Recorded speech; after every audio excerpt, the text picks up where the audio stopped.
करना चाहूँगी आपसे कि लाइक मेरिट सेक्शन में होता है ARD ESI and GA, right. तो अब ARD ESI में ऐसा नहीं है स्टैटिक ही पढ़ना है, करंट अफेयर भी पार्ट है उसका। तो आपने करंट अफेयर के लिए क्या स्ट्रैटेजी रखी? करंट अफेयर के लिए जैसे गुरकीरत सर का ये हर एक मंथली कंपाइलेशन आता है 75-100 क्वेश्चंस का, तो उन्हीं को मैंने मोस्टली फॉलो किया था। हर एक स्कीम्स के लिए जो डाटा फैक्ट्स ला रहे थे उन्हीं को मैं रिवाइज करता मल्टीपल टाइम्स, 3-4 टाइम्स को। बट कंटेंट शॉर्ट रखा था मैंने अपना। ओके सौरभ, तो आपने वीडियोस जैसे करंट अफेयर की देखी तो उसके भी नोट्स बनाए थे? हाँ जी। Okay, so you basically went for notes, आपने नोट्स बनाया उन्हीं को रिवाइज किया। ओके, टॉकिंग अबाउट ESI कैसे पढ़ी आपने? ये सब यूट्यूब चैनल है जो भी इनके एंड एग्जाम से पहले एक होता है मैराथन सेशंस आते हैं, फिर इसमें मोस्ट इंपॉर्टेंट एक्सपेक्टेड 150-200 क्वेश्चंस, फिर मैंने उन्हीं को रिवाइज किया था और उन्हीं 150-200 क्वेश्चन को हर एक क्वेश्चन को डिटेल में एनालाइज किया कि इसके रिलेटेड क्या क्या क्वेश्चन पूछे जा सकते हैं। तो फिर मैंने सबको प्रिपेयर किया, फिर जो नोट्स बन गए थे फिर उन्हीं को मल्टीपल टाइम 3 और 4 टाइम्स रिवाइज किया।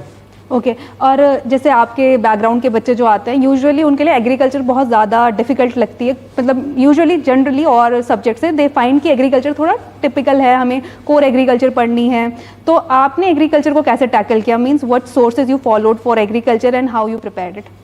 अब जैसे हमने बीटेक किया है, बीटेक में हमने विद इन 4 ईयर हमें 35-40 सब्जेक्ट क्लियर करते हैं। अगर थोड़ी कि हम हर 6 महीने पढ़ रहे हैं, उनको भी हम एग्जाम से एक दिन पहले ही पढ़ रहे हैं। तो फिर एग्रीकल्चर में टॉप थोड़ी करना है कि, और मेरा क्लियर था कि मुझे रैंक 1 तो लानी है, मुझे जस्ट क्रैक करना है, कट ऑफ क्लियर करना है मेरे को। तो इसलिए मेरा कंटेंट कम ही रखा था मैंने हमेशा। ओके, सो आपने जनरली यूट्यूब या जो टेलीग्राम PDF है आपने वही गो थ्रू किया एग्रीकल्चर के लिए, जबकि स्टैटिक वहाँ पे ज़्यादा आता है, राइट? तो so aspirant I would like to tell you here that it's not like that you have to go for core agriculture, right?